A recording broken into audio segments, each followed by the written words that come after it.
Kesaksian dari Ketua Umum MUI, Kiai Haji Ma'ruf Amin, dalam sidang kasus dugaan penodaan agama dengan terdakwa Basuki Cahayapurnama atau Ahok yang berlangsung hari Selasa lalu, kemudian munculkan polemik karena ada pertanyaan dari kuasa hukum Ahok soal adanya perbincangan telepon antara Kiai Haji Ma'ruf Amin dengan mantan Presiden ke-6 Republik Indonesia Susilo Bambang Yudhoyono.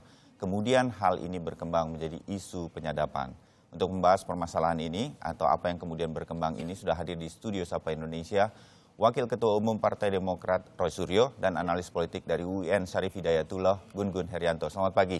Pagi Mas Bayu. Kita ngobrol santai lagi. Ya. Ada aja yang membuat saya harus memanggil Mas Gun Gun sama Mas Roy. Ya, terima kasih kita ngobrol pagi hari ini untuk kita sama-sama menambah wawasan. Soal penyadapan ini, Mas Gun Gun sendiri ada yang berkaitan dengan pernyataan dari Pak SBY kemarin apa yang langsung Anda stressing? Ya, yang saya stressing sebenarnya kalau soal penyadapan memang ini hal serius ya, yang harus menjadi perhatian semua pihak. Maksud saya terlepas dari substansi pernyataannya dulu Pak SBY bahwa penyadapan tanpa hak atau izin pengadilan itu memang sesuatu yang serius. Saya rasa kita harus setuju ya. Ya, karena soal intersepsi saya pikir semua setuju nih, hanya yang boleh melakukan itu KPK, ya kemudian BIN, ya kan, kemudian Polri dan BAIS TNI. Dan di luar itu tentu juga harus ada izin-izin pengadilan yang kemudian memberikan hak untuk melakukan intersepsi. Dan ini tidak mudah. Bagi saya begini, harus diletakkan dulu proporsi kalimat intersepsi atau penyadapan ini dalam bingkai pernyataannya Pak SBY begitu. Kalau kemudian Pak SBY merasa disadap atau kemudian merasa teleponnya misalnya ada intersepsi, tentu ini kan hal ini menjadi hal yang serius karena dalam konteks undang-undang nomor 19 tahun 2016 ya, undang-undang ITE yang itu kemudian revisi dari undang-undang yang diterbitkan tahun 2008 itu kan sangat jelas bahwa ada prasyarat-prasyarat ya untuk melakukan proses penyadapan. Karena kemudian itu hal serius, maka respons tentu Pak SBY tidak cukup hanya kemudian itu menyerahkan kepada bola itu pada TNI atau bola itu pada pemerintah. Untuk kemudian coba diusut begitu ya. Tapi apa? Melaporkan langsung. Ya, karena memang betul delik aduan. Memang bukan delik aduan. Jadi itu bunyi undang-undangnya bukan delik aduan sehingga kemudian Polri bisa menindaklanjuti. Tetapi apakah kemudian persoalannya kemudian bisa direspons kalau kemudian tidak ada juga langkah antisipatif dan responsif juga dari SBY. Maksud saya begini, Mas Bayu. Bagi orang yang disebut, laporkan saja biar ini segera dilanjutkan atau disidikan oleh. Kalau memang itu persoalannya serius menyangkut hak konstitusional ya kan, dan itu hak juga yang kemudian harus dilindungi dari SBY bahwa dia kemudian kalau kemudian disadap dan itu kemudian dianggap melanggar, kan dia kemudian bisa melakukan prosedur hukum gitu yang kemudian menunjukkan keseriusan Pak SBY. Itu poin pertama ya. Mas Gun, saya langsung ke Mas Roy Suryo. Iya, kenapa tidak dilaporkan saja gitu? Biar ini makin prioritas oleh. Gini. Justru nanti orang mengatakan lebay kalau melaporkan. Karena dalam Undang-Undang Informasi dan Transaksi Elektronik, kebetulan saya dulu ikut membidani lahirnya undang-undang itu sebelum direvisi di tahun 2008, Undang-Undang 11 tahun 2008, detail sekali di pasal nomor 37, pasal 31 dan hukumannya di pasal nomor 47 untuk Undang-Undang ITE. Untuk Undang-Undang ITE, dan itu juga ada undang-undang sebelumnya, Undang-Undang Telekomunikasi nomor 36 tahun 99 yang namanya intersepsi itu adalah dilarang. Jadi benar sekali Mas Gun tadi, hanya institusi yang diperlukan, tapi itu tidak perlu ada pelaporan karena itu negara harus kemudian langsung melakukan penyidikan. Jadi Polri bisa langsung maju. Jadi kalau sekarang masyarakat bisa menilai kalau ternyata Polri itu untuk hal-hal yang mungkin sangat sederhana saja, ya itu bisa langsung kemudian ambil bahkan tangkap pelakunya, misalnya untuk kasus chatting dan lain sebagainya itu di WA lagi, ya itu bisa cepat. Apalagi ini yang sudah jelas-jelas bukan delik aduan, ada pasalnya, itu bisa langsung. Jadi sebenarnya Pak SBY mempersilahkan kepolisian, ya aparat negara untuk kemudian melakukannya. Karena walaupun Pak SBY mengatakan this is very serious begitu. Betul. Justru karena sangat serius itu, seharusnya aparat bisa kemudian proaktif maju.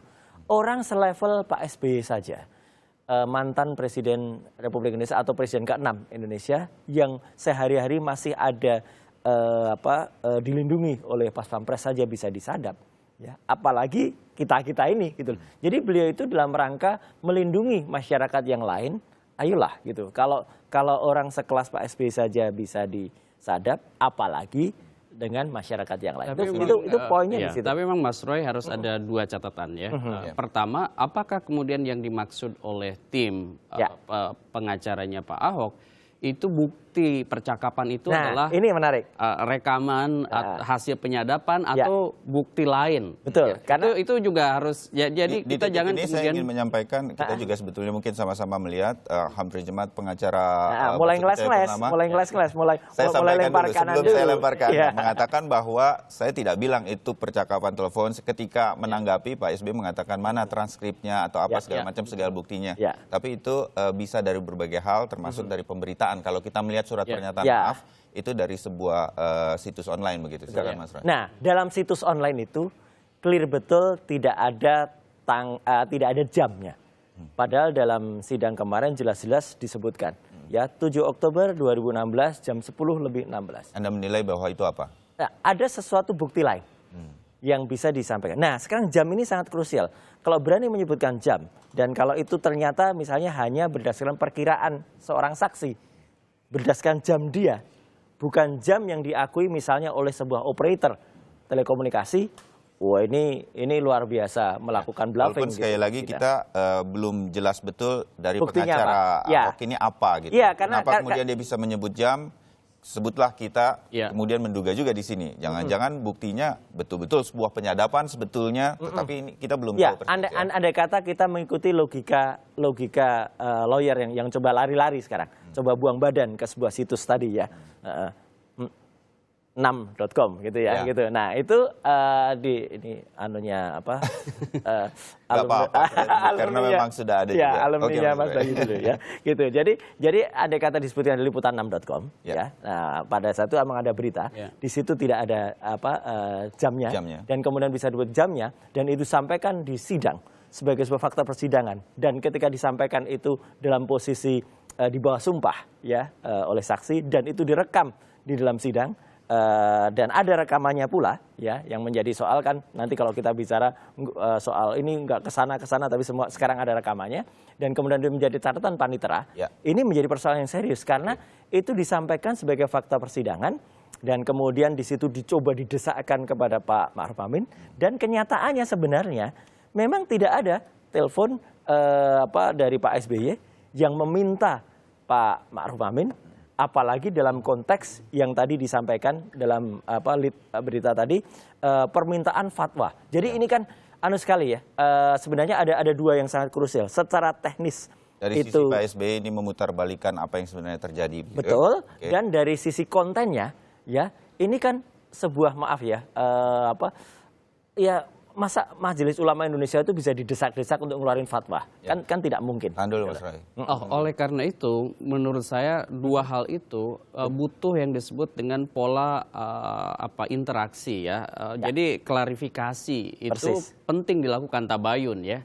Jadi tidak cukup hanya linear memberi statement ke publik seperti kemarin press conference karena dua hal yang serius tadi. Kenapa kurang cukup? Kalau dari Mas Roy tadi kan ini biarkan masyarakat yang menilai, polisi juga punya jalurnya. Kenapa harus? Makanya Mas Bayu kalau kita perhatikan tadi Mas Roy mencatat dua hal. Satu soal teknis, apakah ada penyadapan atau tidak. Persis, dan itu sangat krusial. Persoalan seriusnya terkait dengan sikap dan pandangan keagamaan MUI yang kemudian itu di framing ya dalam konteks statement kemarin itu juga terhubung dengan peristiwa pernyataannya Pak Ahok di pengadilan itu gitu bahwa Pak SBY menelpon Pak Ma'ruf Amin dalam konteks itu gitu.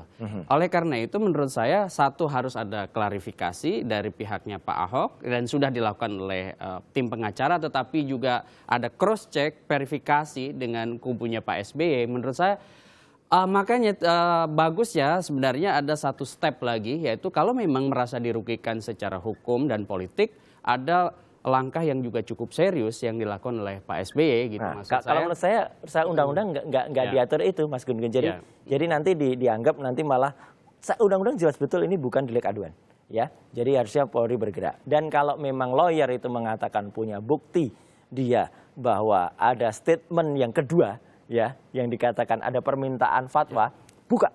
Pak SBY kan kemarin saya minta transkripnya, minta dibuka. Nah kalau itu ternyata bisa dibuka, ada transkripnya atau ada rekamannya ataupun itu pengakuan, katakanlah sekarang kan mau buang badan nih, mau pengakuan seseorang dan lain sebagainya, itu pun sudah apa ya, sudah misleading gitu. Atau Mas Roy begini kan, saya orang awam saja, saya juga bukan ahli hukum, kita sama-sama masyarakat yang melihat kemudian dari media dan kita obrolkan pada pagi hari ini. Kan ini dianggap serius sekali oleh Partai Demokrat dan Pak SBY sangat sampai serius, begitu. Sehingga secara logika Mas Gun Gun mengatakan laporkan biar ini menjadi prioritas, kepolisian jadi lebih terdesak lagi untuk mengangkatnya. Apa kemudian kalau ini dilakukan penyidikannya, sebagai orang awam kemudian kita melihat jangan-jangan ada benarnya, karena nanti kalau polisi menyelidiki ini akan terbongkar semua persis apa yang sebetulnya terjadi begitu, dan itu tidak diinginkan sehingga digantung saja di situ gitu. Enggak. Justru kalau itu dibuka, Pak SBY kemarin sudah clear sekali dan saya ada di sana menyatakan silakan dibuka rekamannya, kalau ada tambahan atau kurangan di kalimat beliau, nah itu biar nanti dibuktikan.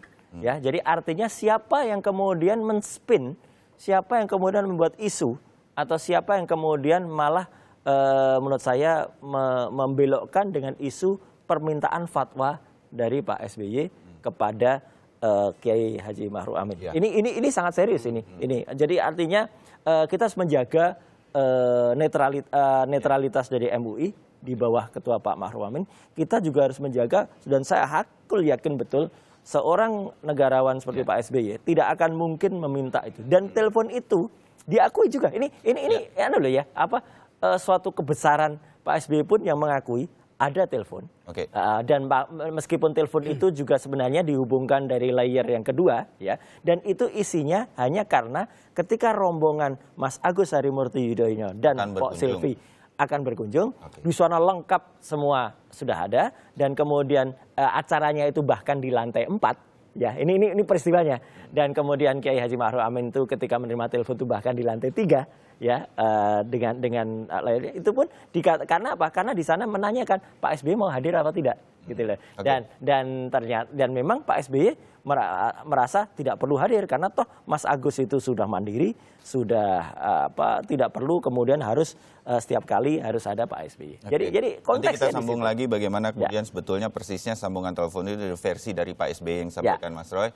Mas Gun juga tampaknya sudah ingin menanggapi, terutama ini langkah-langkah Pak SBY seperti ini menyampaikan keterangan, tapi dari sisi Mas Gun Gun mengatakan ini agak tanggung begitu, nanti Anda tanggapi gitu kan, dan kemudian apa dampaknya kemudian kepada masyarakat. Nah, tetap bersama kami untuk membahas ini usai jeda. Sapa Indonesia kembali.